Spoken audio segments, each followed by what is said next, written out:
नमस्कार दोस्तों, कैसे हैं आप सब। आज मैं आपके लिए एक बहुत ही इंपॉर्टेंट वीडियो लेकर आया हूं। बहुत ही इंपॉर्टेंट इसलिए क्योंकि इस वीडियो की डिमांड मेरे पास कई लोगों ने अलग अलग मीडियम से की है।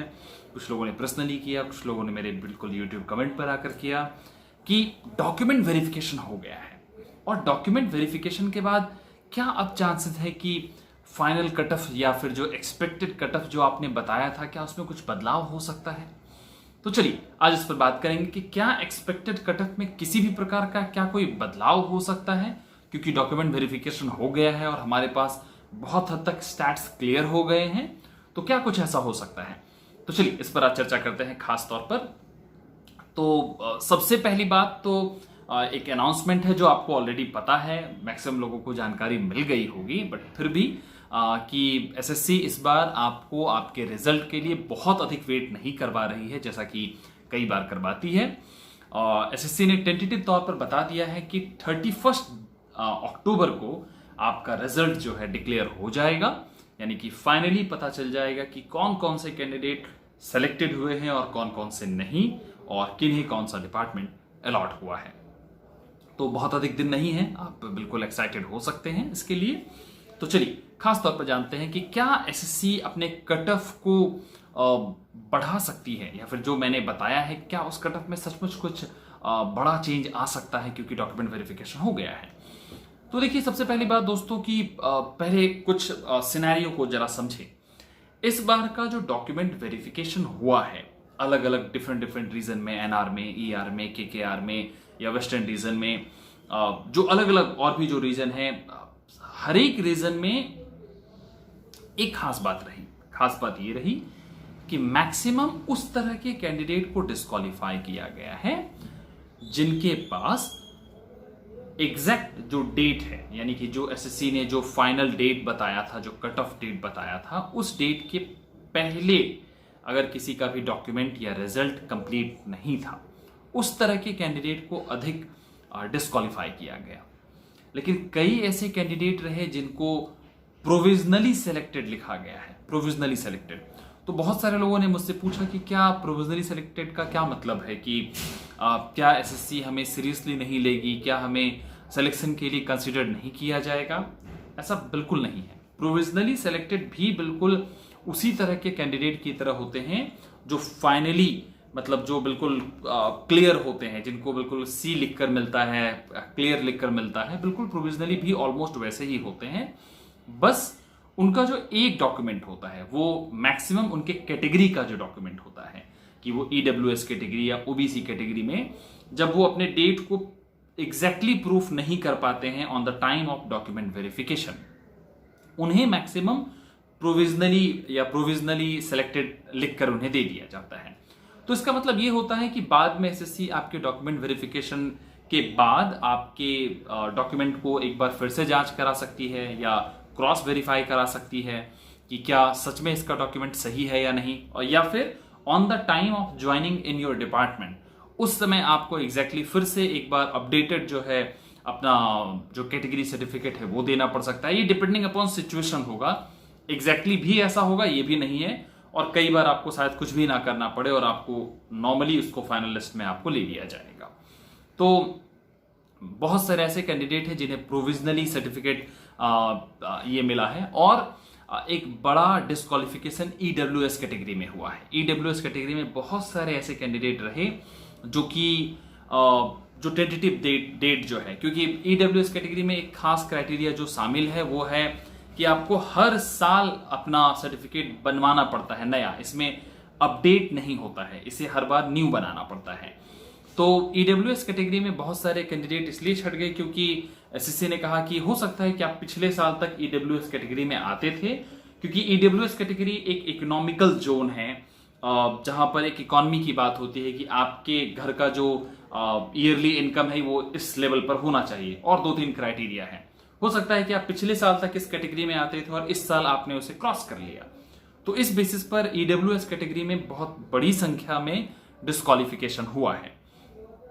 तो मेरे पास कुछ स्टैट्स हैं, कुछ अलग अलग लोगों ने जो आरटीआई की थी, मेरे पास कुछ स्टैट्स आए हैं। मैं उस स्टैट्स को बेस बनाकर मैं आपको बताऊंगा कि क्या होने वाला है। तो चलिए थोड़ी थोड़ी मैं बात कर लूँ स्टैट्स पर ताकि आपको क्लियर हो जाए। सबसे पहले एसएससी ईआर रीजन जो है, ईआर यानी कि ईस्टर्न रीजन जो है, जिसमें मुख्य रूप से आपका पूरा वेस्ट बंगाल और झारखंड का जो रीजन आता है मुख्य रूप से एसएससी ईआर रीजन। तो इस रीजन में क्या हुआ है, इस रीजन में टोटल 313 कैंडिडेट्स को जो है बुलाया गया था डॉक्यूमेंट वेरिफिकेशन के लिए, और पहुंचे कितने लोग हैं, 269 लोग ही डॉक्यूमेंट वेरिफिकेशन के लिए पहुंचे। तो टोटल 44 ऐसे कैंडिडेट रहे जो एब्सेंट रहे डॉक्यूमेंट वेरिफिकेशन में, और 19 ऐसे कैंडिडेट रहे जिन्हें डिफरेंट रीजन के कारण रिजेक्ट कर दिया गया। तो यानी कि जो लोग सेलेक्टेड थे वो 250 था। तो अगर आप इस रीजन की बात, अगर आप इस रीजन को देखेंगे तो आपको लगेगा कि ये तो बहुत अच्छा है, यानी कि 269 लोग आए और 250 लोग सेलेक्ट हो गए, मतलब डॉक्यूमेंट वेरिफिकेशन क्लियर हो उनका हो गया। तो दोस्तों ये समझ लीजिए कि ईस्टर्न रीजन और खास तौर पर एनआर रीजन, ये दो ऐसे रीजन है जहां पर मैक्सिमम कैंडिडेट एसएससी जीएसटी को लेकर बहुत पहले से अवेयर हैं और उन्हें एग्जैक्टली पता है कि उन्हें क्या करना है, या उनके पास एक प्रॉपर गाइडेंस पहले से होता है किसी ना किसी भैया दीदी, और एक ट्रेडिशन परंपरा में ये लोग चलते हैं एसएससी ईआर रीजन और एनआर रीजन में। तो इनमें डिस्क्वालिफिकेशन इन कंपैरिजन थोड़ा सा कम होता है, क्योंकि लोग ऑलरेडी अवेयर होते हैं कि उन्हें क्या क्या लेकर जाना है और कैसे कैसे लेकर जाना है। मैं एक स्टैट्स दूं, SSC KKR region, KKR Kolkata knight riders नहीं है, कर्नाटका केरला रीजन, ठीक है, कर्नाटका केरला रीजन जो है उसमें टोटल कैंडिडेट कितने बुलाए गए इसका मेरे पास स्टैट्स नहीं है, लेकिन जो प्रेजेंट हुए वो 36 लोग थे, यानी कि 36 लोग डॉक्यूमेंट वेरिफिकेशन के लिए वहां पहुंचे, और उसमें से 10 लोगों को रिजेक्ट किया गया, एक बड़ी संख्या है, और 26 लोग इसमें सेलेक्ट हुए हैं। उसी तरह से एसएससी वेस्टर्न रीजन की मैं बात करूं तो उसमें 32 लोगों को डॉक्यूमेंट वेरिफिकेशन के लिए बुलाया गया था, और जो प्रेजेंट हुए वो 24 थे, यानी कि 8 लोग एब्सेंट हुए, लेकिन रिजेक्टेड कोई भी नहीं था, यानी कि जो 24 लोग आए बिल्कुल 24 लोग सेलेक्टेड हुए। एसएससी एनआर रीजन जो है उसका एग्जैक्ट स्टैट्स तो मेरे पास नहीं है, लेकिन एक अनुमानित मेरे पास एक स्टैट्स है जो कुछ कैंडिडेट्स ने ही मुझे बताया है। ये इसका मेरे पास एग्जैक्ट कोई आरटीआई प्रूफ नहीं है। बाकी 3 जो रीजन बताया उसका तो मेरे पास एग्जैक्ट आरटीआई प्रूफ है, जहां पर मेरे पास एग्जैक्ट नंबर है फ्रॉम एसएससी, लेकिन एसएससी एनआर का मेरे पास कोई आरटीआई एग्जैक्ट प्रूफ नहीं है। एक भाई ने मुझे बताया कि एसएससी जो 29 को जो डॉक्यूमेंट वेरिफिकेशन हुआ था एसएससी एनआर रीजन में 2 शिफ्ट में हुआ है, फर्स्ट और सेकंड शिफ्ट में।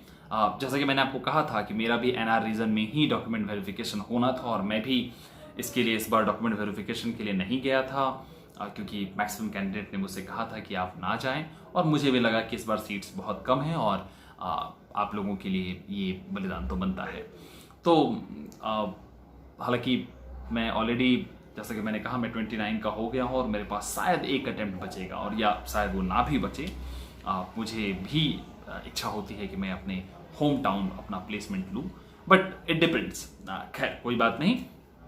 तो एसएससी एनआर रीजन की बात करूँ कि एसएससी एनआर रीजन में 29 को 2 सिटिंग में डॉक्यूमेंट वेरिफिकेशन हुआ, जिसमें 60 कैंडिडेट को बुलाया गया था, और एक उन लोगों के अनुमान के अनुसार कि लगभग फर्स्ट सेशन में 34 लोग प्रेजेंट थे और सेकंड में 38 लोग प्रेजेंट थे। तो एब्सेंट बहुत बड़ी संख्या में यहाँ पर रहे। पहले जो सिटिंग थी उसमें 26 लोग एब्सेंट रहे, सेकंड में 22 लोग एब्सेंट हुए, लेकिन रिजेक्टेड कम लोग थे, मात्र 5-6 लोग ही रिजेक्टेड हुए दोनों सिटिंग में। तो इसमें भी जो वेरिफिकेशन के बाद जो सिलेक्शन लिस्ट था वो काफी अच्छा था, लेकिन ऑलरेडी लोग एब्सेंट थे। एब्सेंट इसलिए हुआ एनआर रीजन में, ये भी समझिए, क्योंकि एनआर रीजन में बहुत बड़ी संख्या में वो कैंडिडेट होते हैं जो ऑलरेडी किसी ना किसी जॉब में होते हैं, क्योंकि दिल्ली में ही मैक्सिमम डिपार्टमेंट का हेडक्वार्टर है, और हेडक्वार्टर होने के कारण वहां पर राजभाषा का बिल्कुल सेंटर भी वही होता है। तो बहुत सारे ऐसे कैंडिडेट जो केवल जूनियर से सीनियर बनने के लिए यहाँ ट्राई कर रहे होते हैं, और वो एनआर रीजन में अपने डॉक्यूमेंट वेरिफिकेशन के लिए अपने पोस्ट को सेलेक्ट करते हैं, यानी कि एनआर रीजन को चुनते हैं। तो ऐसे कई कैंडिडेट जो केवल जूनियर से सीनियर बनना चाह रहे थे, वो लोग इस डॉक्यूमेंट वेरिफिकेशन का पार्ट नहीं हुए, और इस वजह से बड़ी संख्या में वहां पर एनआर रीजन में लोग एब्सेंट रहे।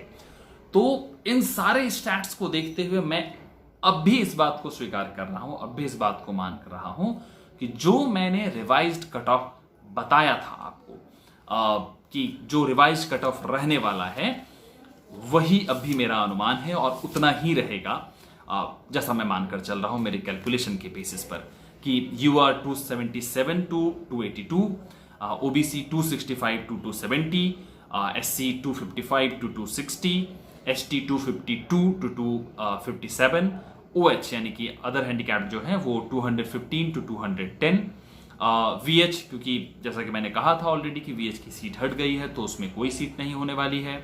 HH जो हियरिंग हैंडीकैप्ड है उसमें बिल्कुल as it is same seat रहा है तो 220 टू 230, और EWS 225 टू 232। ये संभावनाएं हैं कि आपका जो स्कोर है बिल्कुल ऐसा ही रहने वाला है। टोटल 182 वैकेंसी है और डीवी के लिए बुलाया गया था 1070, जिसमें ऑलरेडी अगर कैलकुलेशन आप करके देखेंगे तो 300-400 लोग जो है डिफरेंट रीजन से गायब हो चुके हैं इससे। तो आप ये मानकर चलिए कि डॉक्यूमेंट वेरिफिकेशन के बाद भी जो कट ऑफ है बिल्कुल इतना ही रहने वाला है।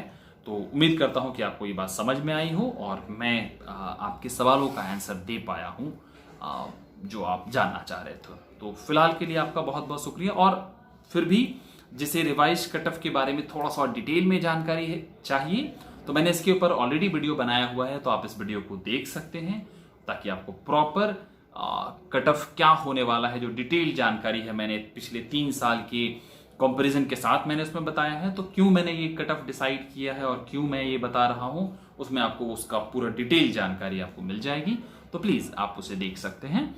और फिलहाल के लिए मेरी तरफ से इतना ही। अगर इसके बाद भी किसी की कोई सवाल हो और कुछ कोई पूछना चाहता हो तो ये मेरा इंस्टाग्राम आईडी है, आप मुझे बिल्कुल इस पर टेक्स्ट कर सकते हैं, पूछ सकते हैं, लेकिन केवल टेक्स्ट, नो कॉल।